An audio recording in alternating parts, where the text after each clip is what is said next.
various science policy roles in the climate space. And part of the reason why I moved up here was to really try and affect change at a local level, which was something that is obviously a challenge to do when you're working in the federal space, despite some of the exciting things that you're able to engage on. So that's really what I'm going to try and talk about today, is how we can really catalyze action by making climate change resonate. So with that, I thought I'd start with just this cartoon, because one of the most important things I learned early on when I worked you're talking to make sure that, especially as a trained scientist, oftentimes all you want to do is talk about the research that you're doing, when the receiving end might not give a whole lot about what you're doing for research, but has other interests. And so it's really important to understand where they're coming from, what their values are, to make sure that what you're trying to tell them actually is going to have an impact on them. And this is a theme that will come through throughout the talk. And one really helpful construct that's going to carry through the rest of these slides, in large part, is what's called Global Warming's 6 Americas. I don't know if any of you have heard of this before, but it's a program that the Yale Program on Climate Change Communication and the Center for Climate Change Communication at George Mason University have been doing probably over the past decade or so. And they basically go around the US and do a bunch of surveys to try and assess kind of American sentiment around climate change. And broadly speaking, they found 6 different groups of people in America. The first are the alarmed, which many of us may fall into, which is really that, we're convinced that global warming is happening, that, humans are responsible for most of it, that it represents an urgent threat, and that we really agree that aggressive and ambitious climate action is a necessity. Then there's kind of the concerned group that, they pay attention to it, they acknowledge that it's real, but, still seems like it's a little bit far off, maybe not going to impact me. There are other bigger priority issues that we need to deal with, but something that policymakers should certainly be paying attention to. There's the cautious ones that are like, okay, maybe this is happening, I think it is, but there's a lot of questions, not really clear how it's. Don't pay attention. And then there are the final 2 camps, the doubtful and the dismissive. And the doubtful are the ones that really don't think that humans have a role. They have excuses and kind of rehash a lot of the usual kind of arguments against climate action. And then the dismissive ones are the kind of the group that you could argue almost are just so ideologically and viscerally opposed to the mere notion of climate change for whatever reason, that it's very unlikely that you're going to be able to kind of penetrate and have resonance with them to begin with. So with these 6 groups of people in mind, you can kind of get a sense now as to where most of America is as of last December. And this is not too bad. I'd be curious fall out and how it might fall out even in your communities, but you can see that over half of America obviously now is either concerned or alarmed about climate change, which is really encouraging. And about a fifth are either doubtful or dismissive. And so generally speaking, the preponderance of Americans now believe that climate change is real, humans are causing it, that it's a problem, and that we need to do something about it. And that's good. But we obviously have a long way to go. And so you can see here basically the trend over time in those buckets. So this the Yale program and George Mason have been doing these surveys, like I said, for the past decade or so.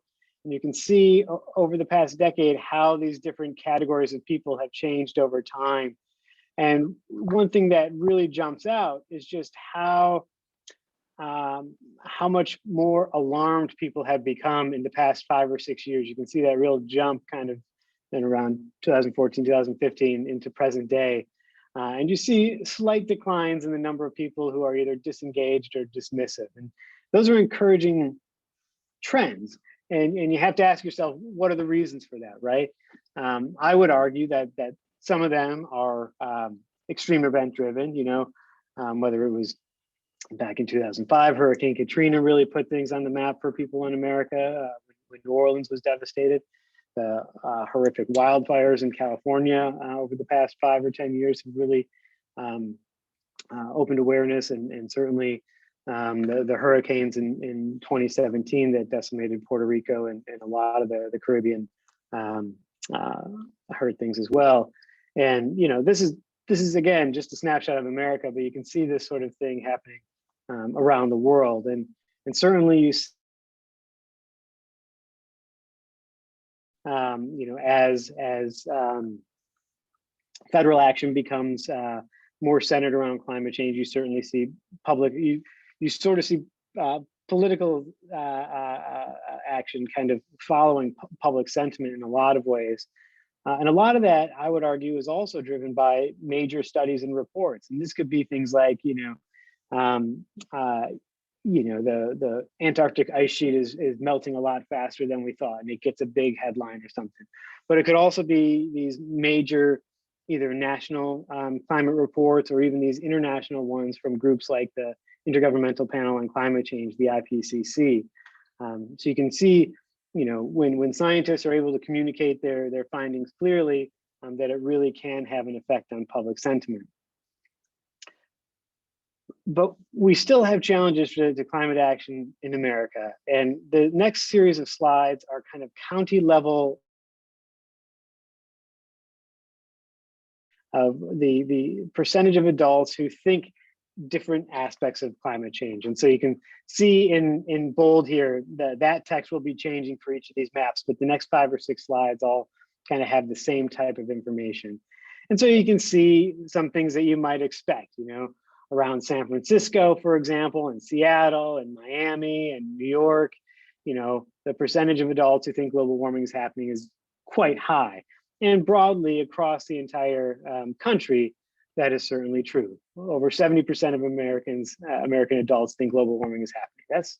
That's encouraging, okay? And so when you ask people, okay, do you think it's going to harm plants and animals? Not much change. Still a very high percentage of people think that's going to be the case.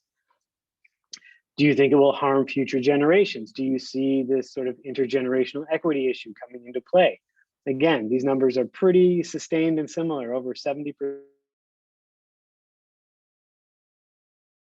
Do you think it will harm people in developing countries? You start to see this erode a little bit, and you can see some sort of geographic influences to where this is playing out as well a bit more, right? So slight decline.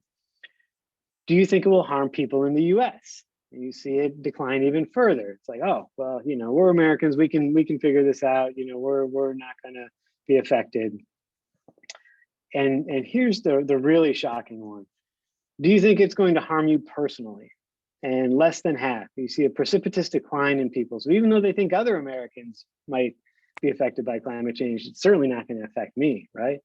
And this is a real problem. When people don't see that climate change is affecting themselves, we have a real communication issue to deal with. And so with that kind of context in mind, I want to kind of pivot a little bit to how can we build our own personal capacity to act? And a big part of that is about climate change. And one of the best ways to do that is to think about how to make climate change a local issue. And that goes back to all those slides I was just showing about how people don't think it really affects them. Well, we need to be able to tell people how it's going to affect them if we really want to affect change. And one good resource, although I admittedly might be a little bit biased, is the National Climate Assessment, which I led a few years ago. But it really was the work of hundreds of experts across the US that really did the most comprehensive look at how climate change is impacting the sectors of American economy, the livelihoods of Americans, and the well-being of communities across the country. And I put the link up there if you want to dig into it. And it's really split into kind of a group of sectoral chapters looking at, say, water or energy or transportation, things of that nature, but also regional chapters. And there was a real focus on the regional chapters in this fourth National Climate Assessment as opposed to previous versions. And the reason for that is because there was a real recognition that, again, people care about how this is going to affect them on a local level. And so we really wanted to emphasize that regional aspect. And so part of what we did then to sort of plan for this report was to host a series of regional engagement workshops across the country. And you can see snapshots of many of them here. And really what we wanted to do was to get in front of stakeholders, whether they were nurses or teachers or dam operators, all sorts of folks across the community, to get an understanding of, what is it that you value, and really not start by saying, these are all the terrible climate things that are going to happen in your community, but really start with meeting them where they are, right? Going back to that first slide, what is it that you care about? And once we identify those things, for example, in the Northwest, people said, we really like eating. We know, we get a sense of the types of things that people enjoy living up here. And now we have a hook through which to talk to them about climate change. And another thing we really tried to do throughout the report is to highlight case studies of success. And this is really important because so many times you can really, when you start talking about climate change, people can really feel a sense of paralysis because they don't they don't know where to start. They don't know how to begin. They feel like it's such an overwhelming problem and the solutions are just so intractable and so costly. But in many cases, particularly when it comes to adaptation responses, there are some low-hanging, relatively cheap options that can be pursued. And so by highlighting them, you can demonstrate to people that, look, we can actually really respond to climate change in a way that's not going to otherwise cause a lot of strife.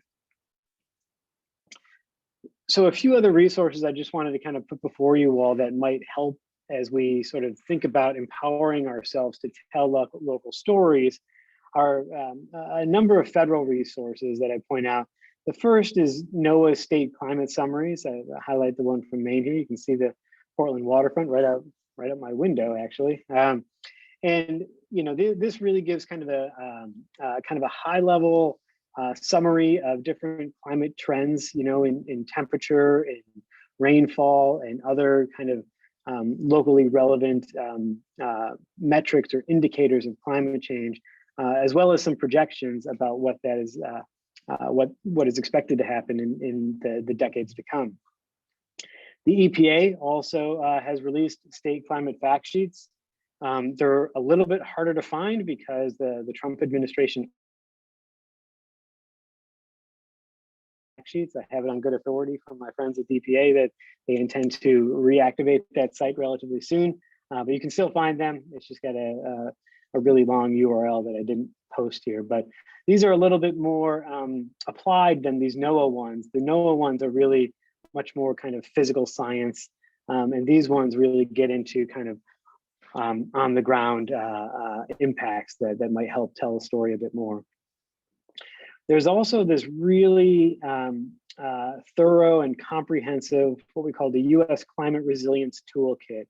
And I won't go into too much detail about everything there, but I would encourage you to kind of poke around at it because there's all sorts of things that you can play with. One is sort of learning how to build resilience within your community. You can look at dozens and dozens and dozens of case studies that, like I was highlighting before, and you can sort them. You can look at them on a map and you can zoom in, see which ones are from Maine, agriculture or transportation or whatever type of topic you're interested in. And there's also kind of a climate explorer that allows you to literally type in your zip code and look at climate trends historically as well as projected out into the future. So you can really kind of arm yourself with different types of climate information specific to your location. And there's also another good place to poke around in is the Georgetown Climate Center. they have a really great kind of database of state and local adaptation plans, as well as different types of mitigation policies that have worked at the state and local level. So how can you reduce greenhouse gas emissions, whether it's through different types of programs to incentivize energy efficiency. So just a collection, and this is by no means exhaustive. It's really intended to be illustrative of the type of information that's out there to really, again, build your personal capacity, become smarter than you already are on these things, and able to kind of have these conversations. More locally, you guys might be aware of the Maine Climate Council that was signed into law, I guess it was almost 2 years ago now, by Governor Mills, and then the Maine Climate Council itself was stood up, and they released, at least back in December, a Maine Climate Action Plan. Maine won't wait, but underpinning that climate action plan was a pretty extraordinary kind of science assessment, not dissimilar to what the National Climate Assessment was, but on the state level. And you can see they've been doing this now for a number of years. They started back in 2009. They updated it in 2015. And you can see on the right here, the 2020 version. And you get all sorts of basically sectors of life in Maine where climate change is expected, is expected to continue to have an impact, ranging from kind of freshwater lakes and rivers to forests and health. And so there's, again, just a great resource to kind of empower yourself with knowledge about how climate change is going to affect life in Maine. So what can you do personally? So there's I kind of binned these into 3 big buckets, and if you just kind of bear with me, I'll walk through you. The first is to take personal action. You know, obviously, you know, there are things you can do in terms of how you choose to get from one place to another, the type of food that you eat, all these things are super important to think about. Your own personal carbon footprint. You know, it may seem quaint, you know, to plant trees or a garden or to join your land trust. But these are all, you know, collectively can have a real impact, you know, and so I think we should not dismiss them. But it is important to recognize that, yes, you know, any single individual is not going to solve the climate problem. That's why it's such a wicked problem, is because it's such a collective action problem, and it needs everyone in the world to kind of get on board to take real coherent action together. But again, on a personal level, these are a couple of things you can do. Other things include raising awareness. So, and I think about this in a few different ways. The first is to just talk about climate change, right? And part of talking about climate change is getting smart about climate change, so you can have a conversation that is not about ideology and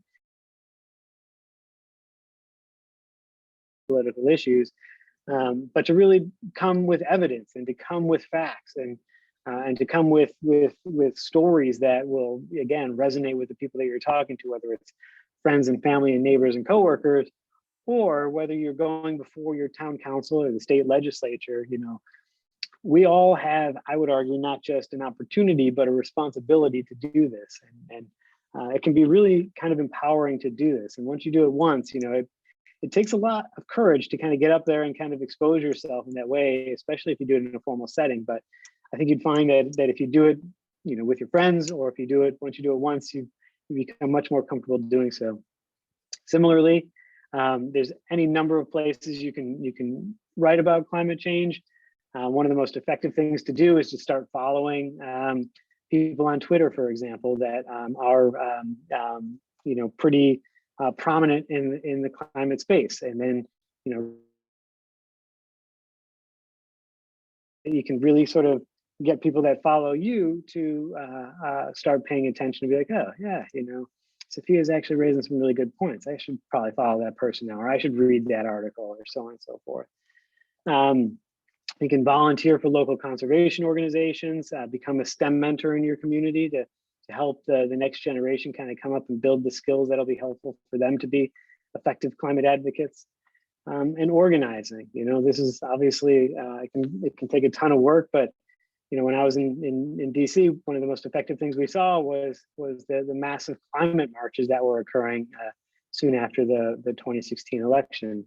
And it really did have an influence on the national tenor of discussion around it.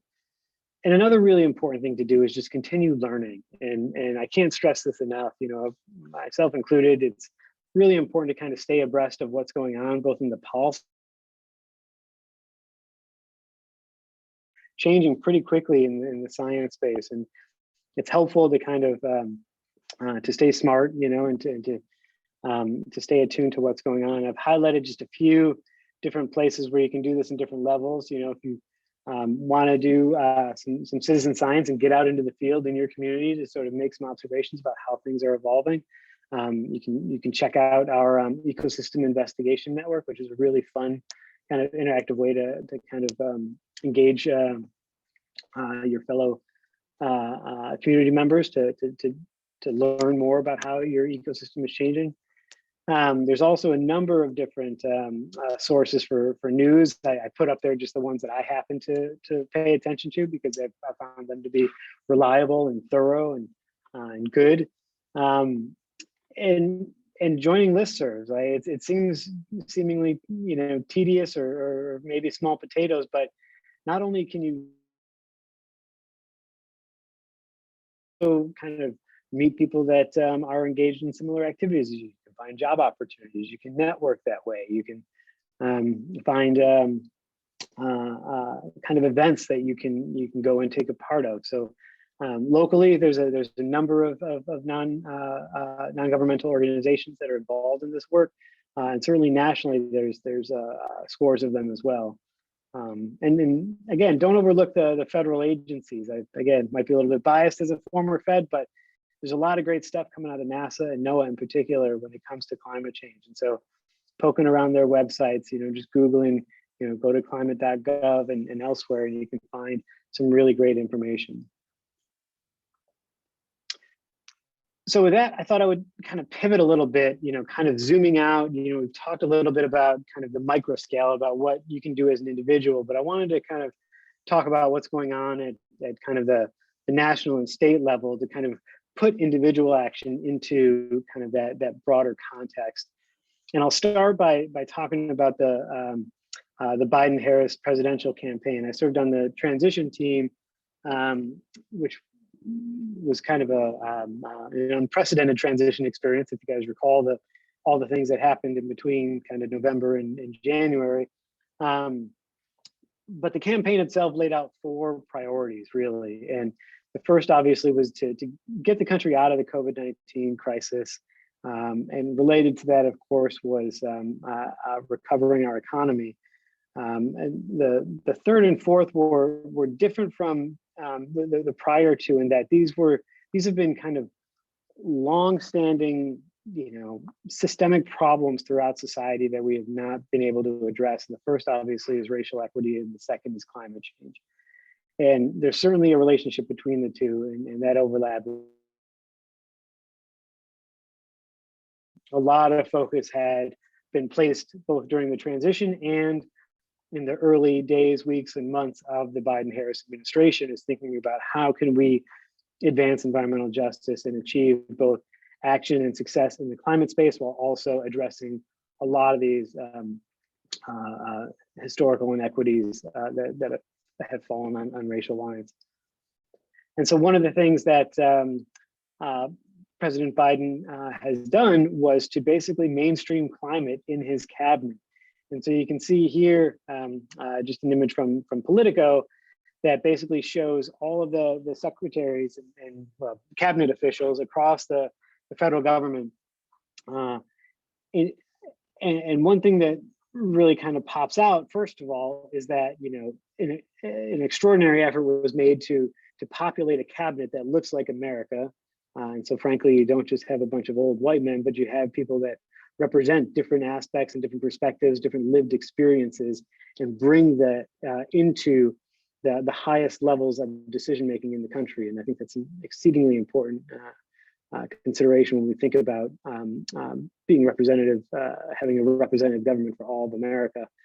And if you go through each of these individuals, you can basically point to almost every one of them and say, oh yeah, I've heard them talk about climate change, or oh yeah, Janet Yellen, Secretary of Treasury. Well, Treasury hadn't really done a whole lot with climate issues in the past, but now they've stood up and they have basically an assistant secretary for climate finance. They're looking at how they can have the Securities and Exchange Commission kind of account for climate risk and climate exposure in financial assets. You could look down to Pete Buttigieg, Secretary of Transportation structure package, and how climate is really a focal theme of that infrastructure package.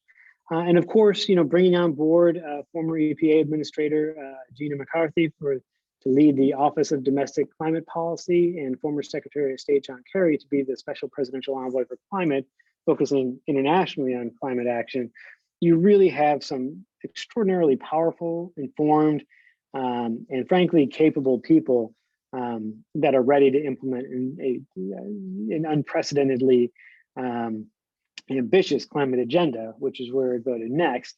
And so you can see here, just this is just a small subset of the number of climate actions that President Biden and his administration have taken over the first few months of their administration. Everything from the kind of low bar stuff, ambitious pledges like conserving 30% of America's lands and oceans for biodiversity and climate reasons by 2030, or reducing our national greenhouse gas emissions by 50% below 2005 levels by 2030. That's extraordinary. And you can see kind of the other things that have popped up. I kind of just updated this this morning with new news that they're looking at a lot of money for what's called the Advanced Research Projects Agency for Climate, ARPA-C.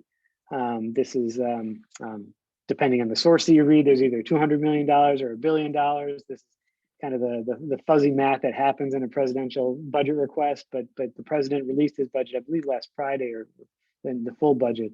They also doubled, importantly, the FEMA BRIC funding, and BRIC is the Building Resilience. It was a program, to be fair, was stood up by the Trump administration, and this administration has recognized that that is a real opportunity to build adaptation in communities, and so they recognize the need to kind of double that funding. Another really important one is the elimination of fossil fuel subsidies. This has been kind of a third rail of national politics for a long time because of the strength and power of the oil and gas industry. But we do an extraordinary amount in the United States to subsidize an industry that has been around for over 100 years. And one could argue that we are not only subsidizing this industry, but on the back end, we're not internalizing all the costs and damages that are associated with the burning of that fossil fuel, right? Which is why it was so important to also reinstitute the social cost of greenhouse gases. This was a way to really see in regulation, so we can really kind of account for the damages that are done by combusting fossil fuels. Zooming in a bit at state level action, again, I won't go through all this, but if you've been paying attention to the news, you see that there's any number of aspects of our state economy where Governor Mills and her administration really prioritized climate action. One thing that I was quite surprised by when I moved here was to learn that our state emissions profile is dominated by transportation. 54% of the state's emissions are from transportation. That's pretty extraordinary, and predominantly that is from light duty vehicles, right? And so thinking about how can we reduce light duty vehicle emissions? Well, one way is to electrify vehicles. So, offshore wind could be a component of getting more renewables and decarbonizing our grid. Another is to have people travel less. Well, how can you enable people to work from home more? You improve broadband access and make sure it's not only reliable, but make sure it's affordable, particularly in rural areas. And so you've seen the administration work really hard to put some investments in that space. Oops, just trying to get can't see the comments here, so I'll come to it in a second. Yeah, sorry. I just was curious, that figure that you just gave, does that also include like boats and shipping side of things as well, or is it strictly cars? It does include, the 54% does include marine transportation, but I will say that marine transportation is relatively small comparatively speaking. Not insignificant, but relatively small. Okay, yeah. Thanks. Yeah, that's a great question. Certainly something we're looking at here at the Gulf of Maine Research Institute for sure. And of course, I suspect many of you are aware of the state's climate action plan that came out in December. Maine won't wait. It really is a phenomenal model for climate action at the state level. And you can see again, there are 7 or 8 different strategies that they laid out, underpinned by a number of objectives and different goals. We've been working closely with the Governor's Energy Office and the Governor's Office of Policy Innovation in the Future, as well as the Department of Marine Resources, to really think about where our work can integrate and advance a lot of the goals that they have here. You can see the first 3 off the bat are reducing emissions, reducing emissions, reducing emissions. And so there's a real heavy focus on mitigation, which is to their credit impressive, right? I mean, on a national level, Maine is less than 1% of our national greenhouse gas emissions. So, in the grand scheme of things, you could argue that we're not a huge contributor to the problem. This is one of those gnarly collective action problems. If everybody took the mindset, well, my contribution is minimal, so why the heck should I do anything? Then you get paralysis by everyone. And that's frankly what had been plaguing the UN negotiations forever, because you had China and India and the US and the EU all pointing fingers at each other, trying to figure out who needed to take the first move. So again, kudos to the governor and the folks in the throughout state government and the legislature to take this kind of action. And if you zoom in even further, you could go to the municipal level, to the city level. And right around the time that the Maine Won't Wait came out, the cities of Portland and South Portland released One Climate Future, which was their kind of joint climate action plan. And I think it's the only joint municipal climate action plan in the country. So it's a really exciting, especially as a resident of South Portland, a really exciting thing to. A lot of overlap between what the state is planning to do and what they're, frankly, 2 of their largest cities are planning to do. And again, I would encourage you to kind of dig into this and see what's in there as well. So, okay, with kind of this knowledge about, kind of trends in American sentiment, with kind of empowered with knowledge about how to build your kind of awareness of climate impacts at a local level and kind of what the landscape of climate action is across scales, how can we turn that into action? So I'm going to return to those kind of 6 Americas figures, right? So you can see the 6 different colors at the bottom here, right? So alarmed is the blue and dismissive is the purple. And the next couple of slides all are kind of a similar type of plot. So just to kind of orient yourself, and you can see how together can affect basically change at different levels in your community, whether it's local businesses, local government, state government, federal government, or corporations. And you can see basically, generally speaking, Americans are confident that they can influence local decision making, but we're far less so as the scales get bigger and bigger, right? And so that's kind of a systematic trend across different groups of people. Where do you guys Nope, go ahead. surveys that people, like random people, do, or is it like a particular groups that you guys have answered these survey or questions? Yeah, so so to be clear, I have not conducted these surveys. These are results from the Yale Program on Climate Communications and George Mason, and they I think survey something like 1,000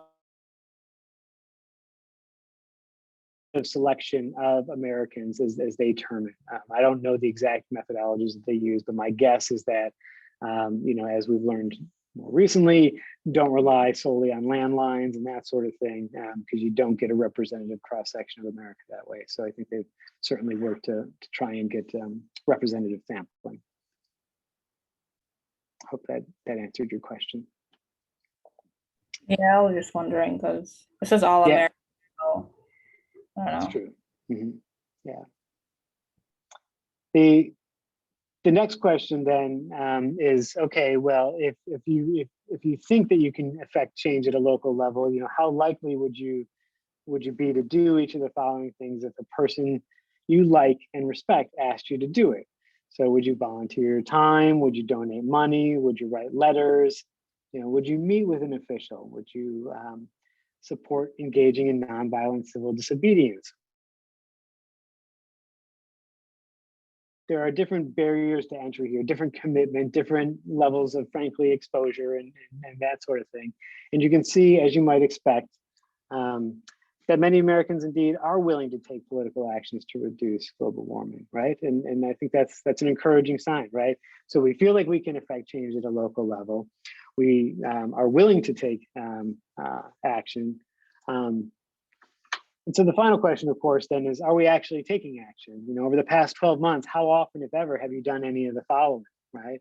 Have you signed a petition? Have you donated money? Have you volunteered your time? Have you attended a protest? Have you attended a town hall meeting or even met with an elected official?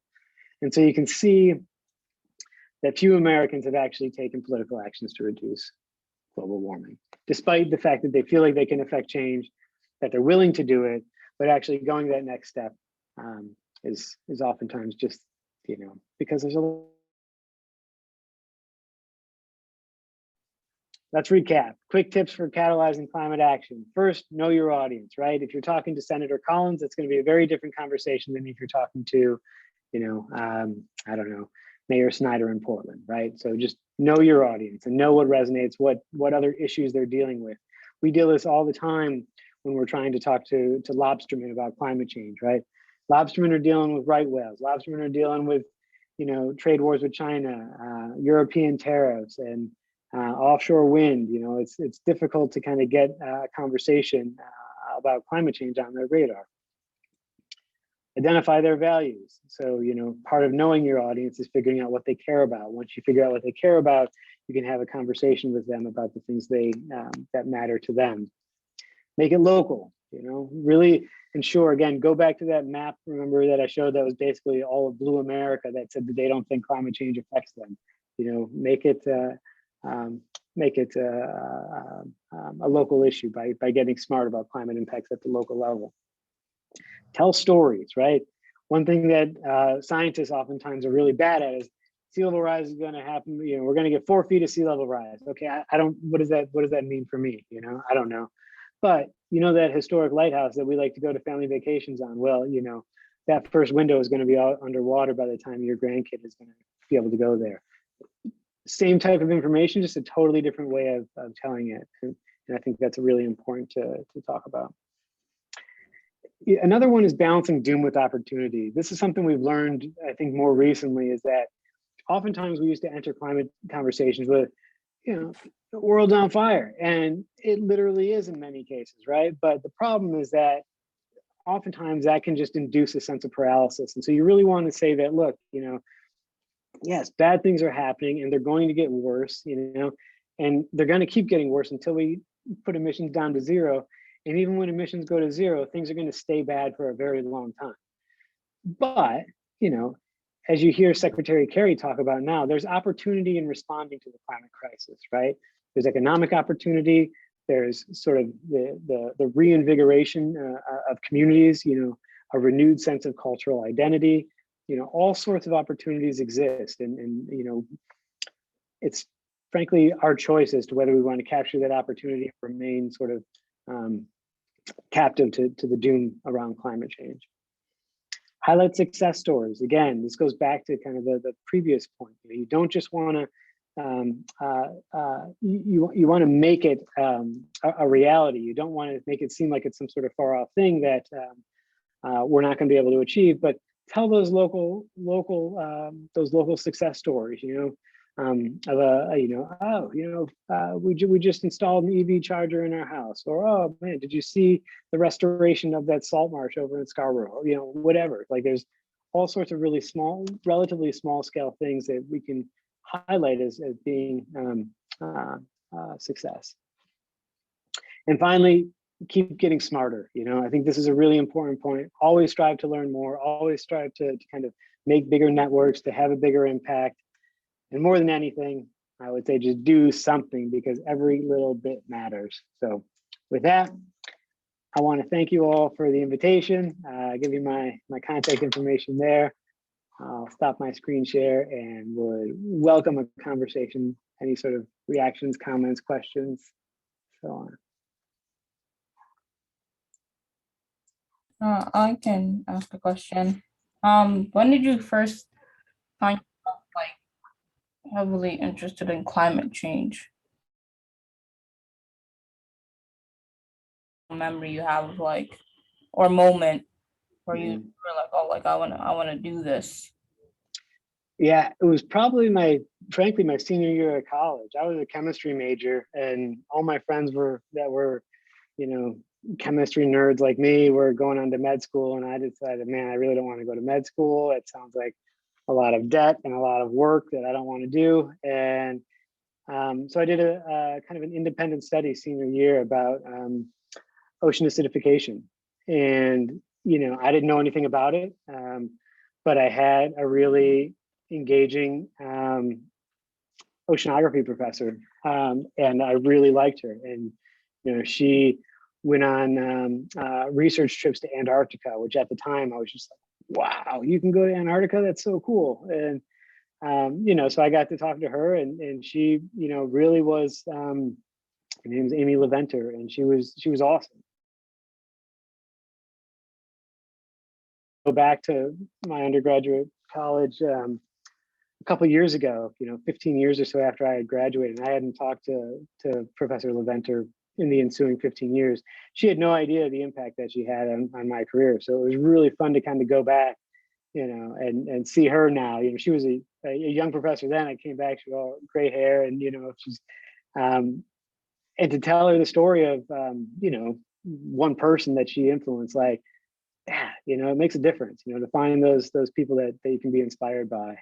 So yeah, that was really my first piece. And it wasn't until grad school, and even beyond grad school, that I got really into climate change. In grad school, I was, like I said, I was a chemistry guy. So I was doing atmospheric chemistry. I was on top of a mountain in Oregon, kind of measuring air pollution. It was super cool, a lot of fun, but it wasn't really climate research.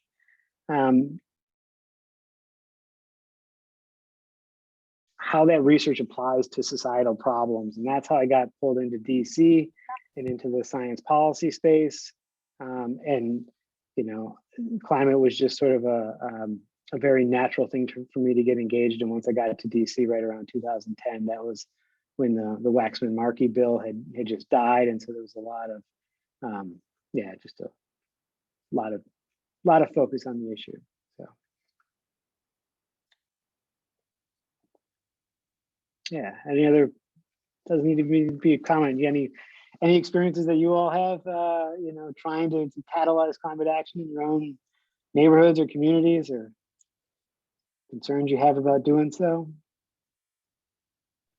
In school, in elementary school, they used to make us do these things about what can we do to what things can we do to be a list of stuff that we need to stop doing so. Like we could start like carpooling or like turning off the lights when we leave a room, stuff like that. I remember doing that. And that was my first time ever hearing of climate change and getting like just hearing about that conversation and getting into it. But Great. No, it's super important. I mean, I think again, just being aware of how each decision that we make, in a given day has some sort of climate impact, and look, you shouldn't be made to feel guilty about every decision you make, but you should at least be aware of it, right? And to think about, is there an alternative that I can take, that where the trade-off isn't so inconvenient that it's gonna whatever, and also just realize that we're really fortunate where we are. A lot of people don't have the opportunity to even have choices at all to make. do you find I'll ask one more question. Mhm. Do you constantly find yourself like having to explain what climate change is, and like people just not understanding it sometimes? Because I know a lot of people just don't understand what it is most of the time, and they could like be like, oh, like I'm not a part of that, or feeling like there's nothing they could do to be a part of the change. Do you feel like you're having like repeated conversations every single day as a part of Absolutely. Absolutely, yeah. And that's okay, right? I mean, I think that's part of it all, right? Is, some of it, like I said, I mean, those 6 Americas, they manifest themselves in my own world, right? I have a 93-year-old grandma who still, despite her bet, we talk every Sunday, and she said, "Oh, Dave, I read about that climate." I'll give her a pass, but she's paying attention, and so she's listening to it. And whereas, my dad is, kind of a disengaged guy when it comes to that sort of thing, and so you find entry points to try and talk to talk to people. And, I think the thing is too, it requires patience and persistence, right? You're not going to come in without knowing someone, have a single conversation, and all of a sudden, they're, "Oh my God, you're so right. I had no idea." Maybe that'll happen once in a while, but the vast majority of times it's like, "I don't know, man. I got so many other things to deal with. Like, how can I even think about climate change?" And it's like, okay, well, let's wait. And then, oh wow, did you see that king tide? Yeah. Did that get up to the windows of your basement? Yeah. Okay. Well, now you got a problem on your hands, don't you? Things, again, making it local, finding opportunities to kind of engage people. Yeah. Dave, so one of the slides that really struck me in your presentation was one of the last ones when you showed sort of the numbers of actions that folks had taken on a political scale. And so I was sort of thinking like even the difference between the folks who were, I forget what the word was, like the folks who were on the most engaged group, like even amongst that group, it was still like in the 60% or even, and then 30% for the next group. So still a pretty sizable level of disengagement there, more or less. And I was thinking like, okay, well, maybe it just feels so difficult on a like you were saying before, so difficult to make any sort of difference on a national scale, because not only is it such a massive scale, but also, especially in the last few years, I think a lot of people, myself, I'll speak for myself, like feel some level of disillusionment, constant gridlock and real kind of like ownership by corporations over government activities and policy action or inaction. Mm-hmm. And so I guess I'm like thinking about, well, for one, I was wondering if you had a similar graph for folks who had taken action on an individual basis and not a political basis, just to see like, how different that might be. But then I guess like I don't know if this is really a question, if I have like a fully thought out question here, but like in terms of holding corporations accountable, because that feels like, not necessarily a federal policy action, well, certainly intersects with both an individual action and a policy action. I guess I'm curious from you where you think the most leverage and the most accountability can be fostered.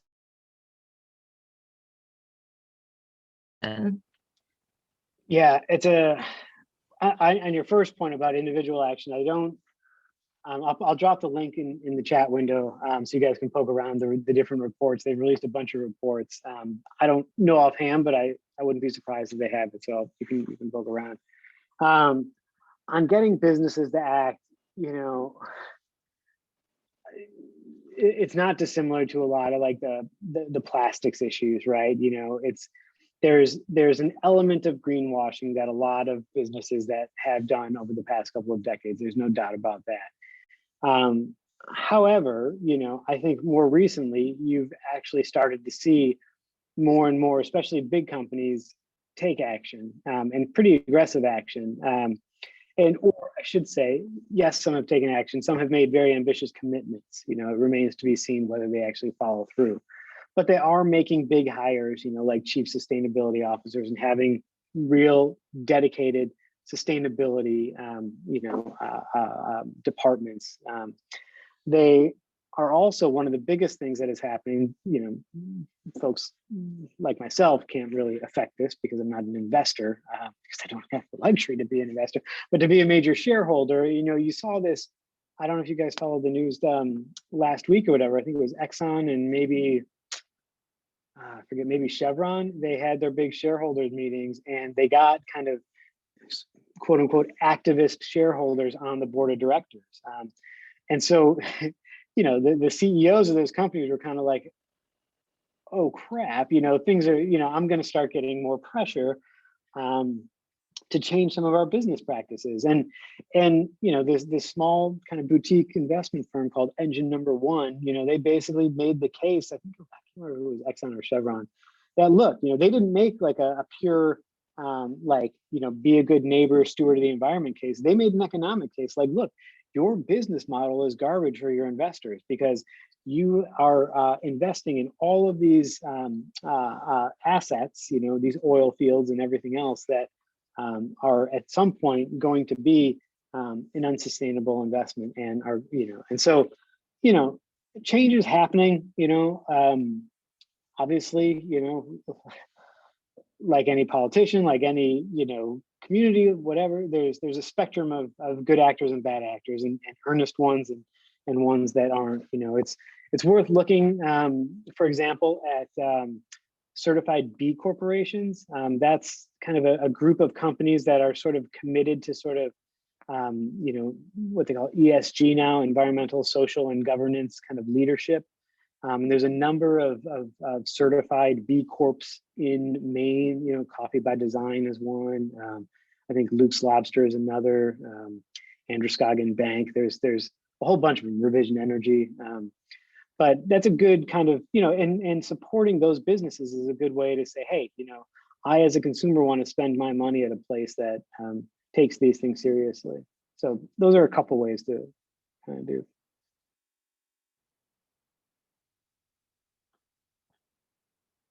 I recognize we're past 5, but also welcome any other comments, questions, feedback. Just one final question. Maybe this helps it on the upswing, because I know, as you said, there's the doom and gloom, and then trying to hold also the opportunity and the possibilities there too. But I guess I'm curious for you as someone who's engaged in this every day and I imagine knows more of the doom and gloom than maybe you want. Science speaks for itself, I'm sure. I'm curious, for you, just how what keeps you motivated, what keeps you optimistic, where do you get that sort of sense of hope and yes, this work is going to make a difference and we are going to move forward on this issue? Yeah, there's a few areas. I think one, I in some of my talks, I have this slide, like a reasons for hope slide, right? And one of them is, at a very basic level, the costs of technologies are decreasing, right? So solar and wind and all those things. So it's going to be more cost effective to displace, coal and natural gas and oil and so on. So that's a reason for hope. Another, is the increase in climate literacy, right? And so more and more people are kind of understanding this is becoming a mainstream issue, right? Another is frankly grassroots movement, right? It's becoming more of a populist issue, and so you're starting to see like, hey, I care about this, and this is affecting me, and big companies and big countries, they have a lot of culpability here, and some of them are stepping up and taking action. And I think right now, at least, there's a lot of momentum, right? I lived this firsthand. I worked at the State Department and was one of the negotiators for the Paris Agreement, and so it was crushing to see Trump remove us from that. But our lives as Obama era climate negotiators was complicated because the Clinton and Gore era negotiated the Kyoto Protocol only for the Bush administration to withdraw us from it. Then Obama comes in, we negotiate Paris, and Trump withdraws us. And Biden comes in and says, we're going in even harder on climate action. And so, it's not just America, but it is America. But Canada sees this, Australia sees this, just this whipsaw in political sentiment. And it's a real problem from a negotiating position, and from just like an international diplomacy position. And it's not just climate issues. See it on the Iran nuclear deal is another perfect example. But right now we've got a lot of tailwinds, right? And so at the state level with Governor Mills, and at the subnational level, across the country, you've got really aggressive governors that are doing some really great things. And now we've got an administration that is just like pedal to the metal, going hard on this. Probably a bad metaphor in this example, but so at some point you're going to get to the point to whether we're going to do this. You think about some of the other kind of tipping points that we've reached in other sort of cultural spaces over the past couple of decades. I think gay marriage is a perfect one, right? Where it wasn't that long ago where even President Obama was very, reluctant to come out and support. And now all of a sudden it's like, of course, why not, right? And so these things, they change. They hit a tipping point in society, and I think we're getting there with climate change, frankly. So that's reason for hope, hopefully. That is a great reason for hope. Yeah, thank you for sharing that. Absolutely. Yeah, and I mean, this was a fantastic presentation. Thanks so much for bringing us through all the various levels as well, and yeah, some of the data behind it all. That yeah, it was just a great overview, and someday negotiations for the Paris Climate Accords. I'm sure that was pretty fascinating, and certainly, yeah, would love to hear more about those negotiations. And but we're so grateful for your time today, and for joining us, and thanks everyone who joined, for sharing some thoughts with us today. So yeah, thank you all for attending and for the invitation in the first place. I put my contact information there. Kat and Sophia and others have it. So sincerely, reach out anytime. I'd welcome a conversation. Awesome. Yeah. All right. Thank you all so much. Hope Take you care. enjoy the rest of the day. Thank you so much. This was great. Bye-bye all. Bye-bye. Bye. Bye.